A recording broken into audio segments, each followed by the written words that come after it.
손흥민이 2015년 토트넘에 입단한 이후에 가장 강한 스쿼드는 언제였다고 생각하시나요? 지금부터 손흥민의 과거 속으로 함께 들어가 보시죠. 토트넘은 2016-2017 시즌에 승점 86점으로 첼시에 이은 리그 2위까지 오르면서 역대 최고 성적을 거두게 되었습니다. 후반기 3, 4월까지 박빙의 1위 싸움을 하다가 첼시도 계속 승승장구하게 되고 토트넘은 36라운드에서 웨스트햄의 0대1 패배를 당하면서 우승을 넘겨주게 되었습니다. 손흥민이 입단 첫 시즌은 적응하는 기간이었고 바로 2년차에 적응을 하면서 손흥민은 리그에서만 14골, 6어시스트를 기록하면서 공격 포인트 랭킹 12위까지 올랐고 케인은 29골로 득점왕까지 차지했습니다. 토트넘은 바로 이 시기에 공격진이 토트넘 역대 최고의 공격진으로 평가할 것입니다. 아니 어쩌면 프리미어리그에서도 손에 꼽히는 공격진이라고 해도 될 것입니다. 왜냐하면 토트넘의 데스클라인, 케인, 손흥민, 알리, 에릭슨의 공격 포인트가 케인 29골, 7어시스트로 36개, 알리가 18골, 7어시스트로 25개, 손흥민이 14골, 6어시스트로 20개, 에릭슨이 8골, 15어시스트로 23개였습니다. 데스클라인끼리 주고받은 공격 포인트지만 이 4명이 득점한 골만 59골이었고 어시스트가 35개였습니다. 당시에 리그 팀 득점이 86점이었고 이는 리그 최다 득점 팀이었습니다. 그 중에 이 4명이 총 득점의 69%의 득점을 했습니다. 현재 토트넘에는 손흥민만 그 시절보다 더 좋은 성적을 낼 수 있는 선수일 뿐 현재 토트넘은 케인, 에릭슨, 알리 같은 선수가 존재하지 않습니다.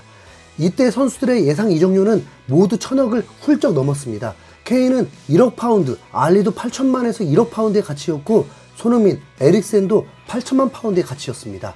에릭센은 2019년 겨울 이적 시장 때 FA 4개월 남기고 이적하는데도 2,500만 파운드의 이적료를 받을 수 있을 만큼의 능력자였습니다. 이 시기에 중앙 미드필더, 수비형 미드필더의 레벨이 애매하다고 볼 수 있는데 당시 팀 분위기도 매우 좋고 알리의 활동량과 에릭센도 경기를 풀어가기 위해서 삼성까지 내려와서 빌드업 시키기도 하면서 매우 유기적인 팀이었습니다. 이때는 토트넘 유기성의 끝판왕이라고 보면 됩니다. 포체티노 감독의 전술의 유연성으로 3백과 4백을 자주 번갈아 사용했고 손흥민이 윙백으로 출전하기도 했습니다. 당시 다이어의 포지션은 수비형 미드필더였는데 주전급이 아니었고 간간히 출전하면서 센터백으로 미드필더 사이를 커버를 했습니다. 토트넘은 팀 실점 또한 최소팀이었습니다. 경기당 0.68 실점이었습니다. 정말 미쳤죠. 이때 굳이 약점이라고 한다면 왼쪽 풀백과 더 견고한 미드필더 한 명만 있었다면 단연코 우승이었을 것입니다. 토트넘은 총 4번의 패배를 했는데 연패도 없었습니다. 맨유, 첼시, 리버풀, 웨스트햄에게만 패배를 했습니다. 하지만 이런 스쿼드에서도 챔피언스리그에서는 당시 음바페가 있었던 모나코를 넘지 못하고 조 3위로 유로파리그로 내려앉게 되었고 벨기에 팀인 헨트에게마저 패배하면서 일찍 탈락했습니다. 이때가 가장 강한 팀이라고 봐야 할까요? 다음으로 2018-2019 시즌을 빼놓을 수 없죠. 토트넘은 리그에서는 후반기에 무너지면서 남은 12경기에서 7번을 패배하고 3번밖에 승리하지 못하면서 겨우겨우 4위 턱걸이를 하면서 챔피언스리그 티켓을 따낼 수 있었습니다. 아스날이 제풀에 넘어지면서 1점 차이로 니가 가라 챔스를 해줬죠. 토트넘은 승점 71점, 2년 전보다 득점도 67점으로 많이 줄었고 실점도 39실점으로 많이 늘었습니다. 데스클라인도 서서히 붕괴되는 시점이었는데 케인은 여전히 최고의 스트라이커로 활약하고 있다가 시즌 중반에 17골을 넣고도 발목 부상으로 시즌 아웃이 돼버리고 말았습니다. 그리고 더 큰 문제는 델레 알리의 폼이 점점 죽었습니다. 알리가 25경기밖에 출전하지 못했고 5골, 3어시스트를 기록했습니다. 손흥민과 에릭센만 건재했죠. 손흥민은 12골로 3년 연속 두 자릿수 골을 넣었고 에릭센은 두 자릿수 어시스트를 기록했습니다. 팀도 최고의 오른쪽 풀백이었던 카일 워커가 이미 맨시티로 이적을 해 있었고 미드필더도 더 강해지지 못했습니다. 포체티노 감독 입장에서는 매우 억울할 수밖에 없습니다. 아쉽게 우승을 하지 못했지만 충분히 경쟁력이 있다는 걸 알았다면 챔피언스리그까지 데뷔해서라도 돈을 써서 스쿼드를 강화해야 하는데 데려온 선수가 고작 산체스, 요렌테, 오리에, 모우라 이랬습니다. 산체스가 가장 비싼 선수였습니다. 심지어 2018-2019 시즌에는 아예 영입을 안 해버리는 충격적인 상황까지 있었습니다. 지금 생각하면 정말 끔찍하죠. 당시 토트넘은 구장을 짓느라 돈이 없었고 포체티노 감독은 불만을 가질 수밖에 없지만 선수 영입권이 없었기 때문에 레비 회장을 따라야만 했습니다. 전력이 급감을 했음에도 4위를 유지한 것도 대단하지만 이 모든 것을 용서할 수 있었던 게 바로 토트넘이 역사상 처음으로 챔피언스리그 결승을 올라버리는 전세계 충격을 줘버린 것입니다. 그리고 이 챔피언스리그 결승까지 오르게 한 장본인이 바로 손흥민이었죠. 모우라도 꼭 넣어야겠네요. 16강에서 도르트문트를 쉽게 넘고 8강 대진에서 앞불사 맨시티를 만나게 되었습니다. 그리고 대부분의 전문가들은 토트넘은 탈락할 것으로 봤습니다. 하지만 전문가들은 새로 지어진 토트넘 경기장의 위력을 몰랐던 것 같아요. 맨시티와의 1차전 홈경기에서 손흥민의 결승골로 1대0 승리하는 이변을 연출했습니다. 하지만 케인이 부상으로 시즌 아웃이 되었던 경기고 챔피언스리그는 홈앤어웨이의 합산으로 결과를 내기 때문에 맨시티가 2대0으로 승리한다면 토트넘은 탈락이었습니다. 맨시티가 챔피언스리그 16강전 홈경기에서 샬케를 7대0으로 대파를 시켰으니까 겁날 수밖에 없잖아요. 이가 없는 토트넘은 맨시티 원정에서 잇몸으로 버티면서 손흥민이 멀티골을 넣고 경기 종료 직전 각본 없는 드라마가 연출되면서 3대4로 패배했음에도 원정 다득점 원칙 덕분에 극적으로 4강 진출하게 됩니다.